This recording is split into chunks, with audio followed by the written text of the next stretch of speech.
Hello friends, this is the dashboard of the Galla App and today we'll learn about GRN.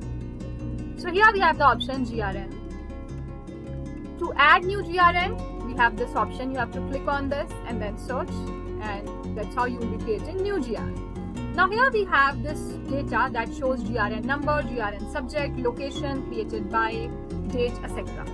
Now here we have this icon. If you click on this, you will find the GRN information. See, information like GRN subject, PO number, PO date, company name, supplier, invoice date, terms and conditions, payment terms, due date, and all other details.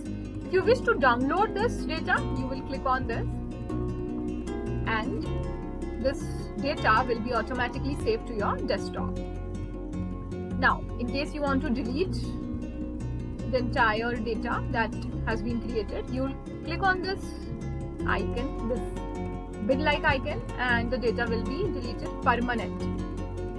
Okay, now if you want to export this data, you click on export, choose the file format Excel or CSV. Let's say you are choosing CSV. You'll click on this and the file will be automatically sent and saved to your desktop. So yeah, that is all about GRN Manager.